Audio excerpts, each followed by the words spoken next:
আমরা তো কাশ্মীর এসে প্রথমেই চলে গেছিলাম পেহেলগামে, তো শ্রীনগরে তখন আর থাকা হয়নি। পেহেলগামে দুদিন ঘোরাঘুরির পর আবার কিন্তু ঘুরে এসেছিলাম শ্রীনগরে।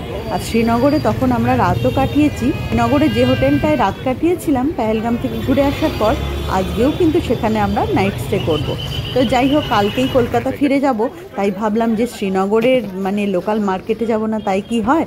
তো এখানে বিশেষ বিশেষ কয়েকটি মার্কেট আছে, যেমন লাল চক, ঘণ্টাঘর, তারপর মক্কা বাজার, সেগুলোই ঘোরার জন্য এখন বেরিয়েছি। আর দুপুরে খাওয়া দাওয়ার পরে সে রেস্ট নিলাম। এখন ঘড়িতে বাজছে প্রায় 5:15, আর আমরা বেরিয়ে পড়েছি। এই যে গুড ইভিনিং, কাশ্মীরের যে মার্কেট আছে সেখানেই যাব। ওটা কি ঘন্টা বাজার না কি বলছিল, ওখানে একবার যাব, টুকটাক কিছু নেওয়ার আছে।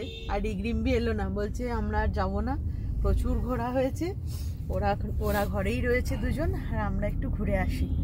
চলো ওখানে গিয়ে কি কি শেয়ার করতে পারি তোমাদের সাথে।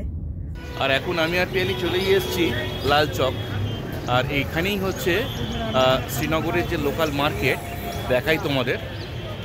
এই লাল চক মোড়, এইদিকে যে লেফট সাইড হচ্ছে মক্কা মার্কেট, স্ট্রেট যেটা রয়েছে এখানেও মার্কেট আছে, আর রাইট সাইডে যেটা চলে যাচ্ছে সেটা হচ্ছে ঘণ্টাঘর। তো চলো দেখা যাক।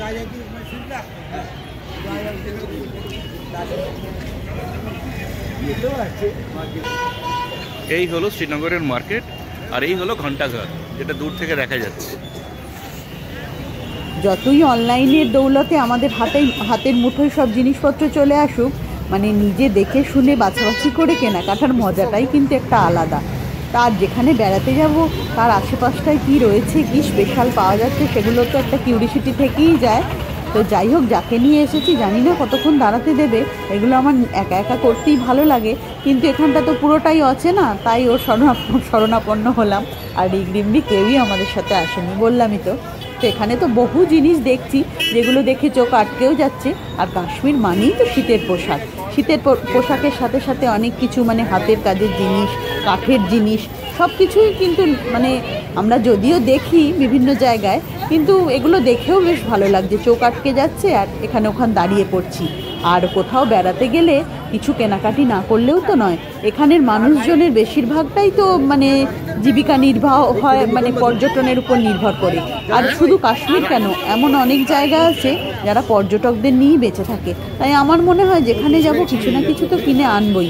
আর মানে আমাদের যারা প্রিয়জনেরা আছে বা কাছের মানুষরা আছে তাদেরকে তো একটু কিছু করে দিতে পারলে বেশ ভালোই লাগে।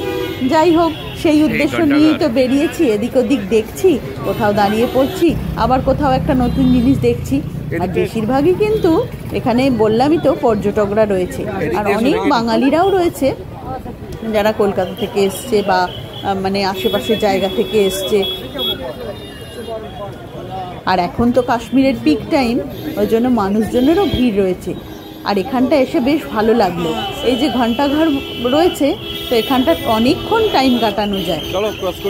আর যতই ভাবছি কেনাকাটা করব, আর একটা কিন্তু রেস্ট্রিকশানও রয়েছে। আমার সাথে যে আছে সে বারবারই মনে করিয়ে দিচ্ছে আমাদের লাগেজের ওয়েটেরও তো একটা ব্যাপার আছে। সেই জন্য অনেক কিছু ভাবনা চিন্তাও করছি। ভাবনা চিন্তা মনের মধ্যে হচ্ছে, আর এদিক ওদিক নেড়ে চেড়ে দেখছি। আর এই যে শিকারা, যেগুলো আমরা রাত কাটালাম শিকারায়, সেগুলোই এখন এখানে সাজানো রয়েছে। এটা তো আমি একটা নিয়েই যাব বাড়ির জন্য, কাশ্মীরের স্মৃতি। জানি না আবার মানে কবে যেতে পারবো।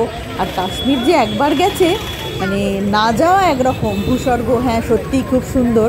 আর গিয়ে দেখে মানে ওখানে যা দেখলাম, তারপর তো বারবারই খালি মনের মধ্যে একটাই মানে মাথায় ঘুরছে, কাশ্মীর আবার কবে স্বাভাবিক হবে, কবে আমরা আবার যেতে পারবো। সত্যিই কাশ্মীর সত্যিই ভূস্বর্গ। যে না চোখের সামনে থেকে দেখবে মানে বলে বোঝানো সম্ভব নয়। ছবিতেও কিন্তু অত সুন্দর নয়। আর এই দোকানগুলোতেও কিন্তু প্রচুর ভিড় রয়েছে। সব মানুষজনই তাদের প্রিয়জনদের জন্য, পরিচিত মানুষদের জন্য কিছু না কিছু কিনে নিয়ে যাচ্ছে। আর কালই আমরা বাড়ির উদ্দেশ্যে রওনা দেবো, মানে সেই জন্য আমাদের বেশ মনটাও খারাপ লাগছে। যাওয়া আসা নিয়ে 8 দিনের কোটা মোটামুটি কমপ্লিট হতেই যাচ্ছে। ড্রাই ফ্রুটসের দোকান দেখো, মনে হচ্ছে আর কয়েকটা দিন থেকে গেলে বেশ ভালোই হতো। এটা কি ভাজা হচ্ছে, খাবে? আর কাশ্মীর মানেই তো ড্রাই ফ্রুটস, কেশার, এসবের তো ছড়াছড়ি। যেখানে যেদিকে চোখ যাচ্ছে সেদিকেই এগুলো দেখতে পাচ্ছি। চলো দেখো এটা আর এখানে অনেক কিছু মক্কা মার্কেট। স্ন্যাক্স বিক্রি হচ্ছে যেগুলো কিলো দরে বিক্রি হচ্ছে। আগে একটা ভিডিওতেও কিন্তু আমি শেয়ার করেছিলাম। এই হলো মক্কা মার্কেট। অনেক দিনই মনের মধ্যে ইচ্ছা ছিল যে মানে কাশ্মীর কবে যাব, কবে ঘুরতে পাবো। যাই হোক, সে আশা তো কমপ্লিট। আর এখানে যে শীতের পোশাকগুলো রয়েছে সেগুলোই কিন্তু মানে খুব শীতে পরার জন্য। আমাদের ওখানের শীতেই এরকম পোশাক মানে সেভাবে কাজে লাগবে না। আর আজকে ভীষণ ঠান্ডা রয়েছে, কিন্তু সে লোকজনের মানে জামা কাপড় পরা দেখেই তোমরা বুঝতে পারছো।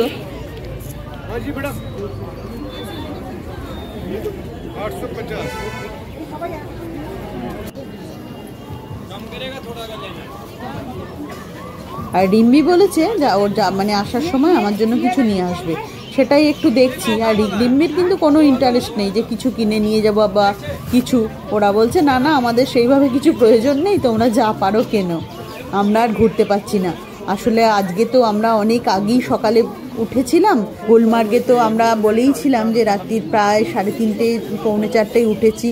তারপর 4:30টায় গন্ডোলার জন্য লাইন দিয়েছিলাম, যদিও 8টা 8:30টার মধ্যে সব কমপ্লিট হয়ে গেছিলো। হোটেলে একটু রেস্ট নিয়ে তারপরে আমরা শ্রীনগরের উদ্দেশ্যে রওনা দিয়ে দিয়েছিলাম। ওখানে তো তারপর শ্রীনগরে এসে ওখানে স্ট্রিমে খাওয়া দাওয়া করে সোজা হোটেল। আর হোটেলে এসে একটুখানি রেস্ট করি, আবার বেরিয়ে পড়েছি এই যে এই মার্কেটের উদ্দেশ্যে।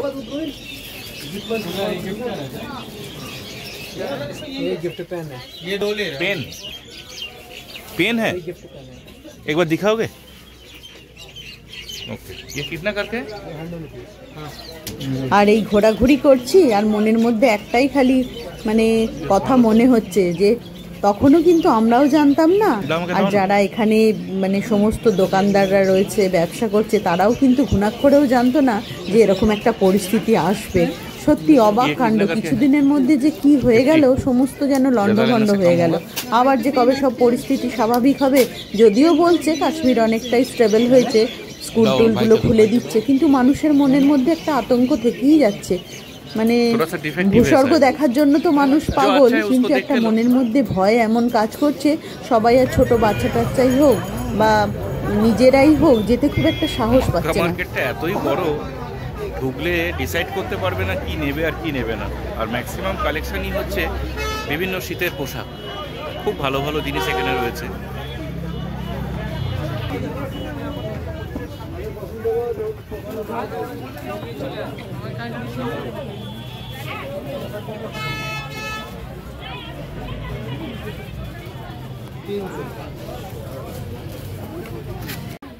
বোতামের ব্যাগ দেখো।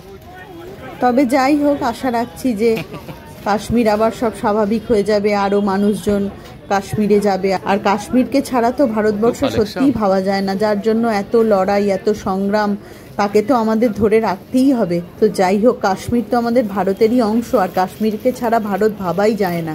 যার জন্য এত সংগ্রাম, এত যুদ্ধ, এত কিছু, সেই কাশ্মীরকে তো আর মানে ভুলে থাকা যায় না। আবার একদিন সব স্বাভাবিক হলে আবার আমরা যাব, আরও সব পর্যটকরাও যাবে। আমাদের আশেপাশে মানুষজন অনেকেই ভাবছে যা কাশ্মীর যাব, আজ না হোক কাল তো অবশ্যই যাওয়া যাবে। মক্কাবাজার থেকে বেরিয়েই দেখছি এখানে কত পাখি কলরব করছে দেখো।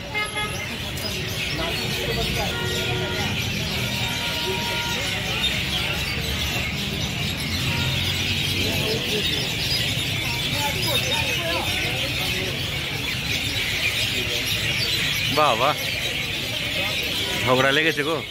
মার্কেটিং হলো?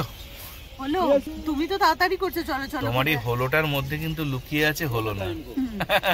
আমি জানি ও জীবনেও তোমাদের মার্কেটিং আর শেষ হবে না। তোমার বদলে যদি কোনো মেয়ে আমার সাথে থাকতো, মানে আরো যে কত ঘন্টা ঘুরতাম। তুমি মেয়েকে নিয়ে আসতে পারতে কোনো মেয়ে তো নেই। লিগ বলে দিল যে আমি যাচ্ছি না, আমি জানি মায়ের সাথে গেলে ও শেষ হবে না। আমি ওকে সমর্থন দিতে গিয়ে আমি একদম মানে কি বলবো, যেচে ক্ষুদিরাম হলাম। আর তোমার ক্ষুদিরাম হওয়া কি, চলো চলো, 1 ঘন্টা হলো না, মানে কয়েক মিনিট হলো, চলো চলো চলো চলো। ঠিক আছে, চলো এখন বাড়ি মানে হোটেলে ফিরে যাই। রিম্বি রয়েছে ওখানে। এই হলো আমাদের শ্রীনগরের হোটেল সেন্টার পয়েন্ট। হোটেলটা বেশ ভালোই ছিল। আর কাশ্মীরের হোটেলে মানে হোটেলগুলো যেগুলোই ছিলাম খাওয়া দাওয়া কিন্তু বেশ বেশ ভালো। এখানে তো কাশ্মীরি মশলা টশলা অনেক কিছুই পাওয়া যায়, তো কাশ্মীরের রান্নাবান্না কিন্তু ভীষণ সুন্দর। আর আমরা হোটেলে এসেই মানে আমি হোটেলে এসেই একটা রুম ট্যুর করেছিলাম, তো সেই ভিডিওটাই তোমাদের সাথে শেয়ার করে দিচ্ছি। তো আমাদের এরকমই একটা বড় ঘর দিয়েছিল, আর তার সাথে এরকম দুটো ডবল বেড। যেহেতু আমরা 4 জন ছিলাম, তো ঘরটা বেশ বড়ই ছিল, আর মোটামুটি যা যা কাবার্ড, তারপর বেসিন, ওয়াশরুম সবই মোটামুটি ঠিকঠাকই ছিল। সেগুলোই একটু তোমাদেরকে ঘুরিয়ে দেখাচ্ছি।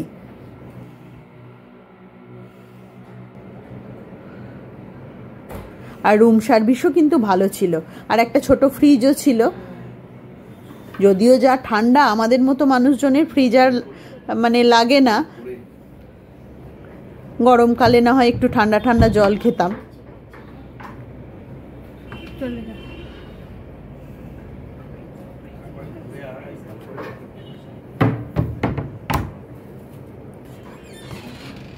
আর এত জামা কাপড় মানে কোথায় যে রাখবো, ওই জন্য ঘরটা একটু অগোছালেও হয়ে গেছে। সেই রিগরিম্বি এদিকে ওদিকে জামা কাপড়গুলো রেখে দিয়েছে। আর এখানে চায়ের সমস্ত সরঞ্জাম, চায়ের কেটল, তারপর মানে বিসলারি, ওয়াটার সবই দিয়েছে। চা কফি সব কিছুই মানে দিয়ে গেছে, পাউচ। আর এখানে একটা বড় আয়নাও রয়েছে, টিভিও রয়েছে। আর রুমটাও বেশ মানে রুমটা থেকে রাস্তাটা ভালো দেখাও যাচ্ছে। আর এখন আমরা এসে গেছি ডিনার টেবিলে। কড়াই পনির, भिंडी मसाला, दाल, चना दाल, ये राइस, अरे फिरनी, नॉन वेज में क्या है?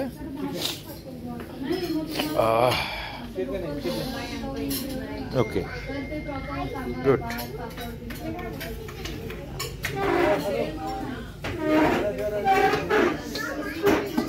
এটা নিয়ে যাবে। যাই হোক, আজকের ভিডিওটা আমি এখান থেকে এন্ড করে দিলাম। আবার পরের দিন একটা নতুন ভিডিও নিয়ে তোমাদের সামনে আসবো।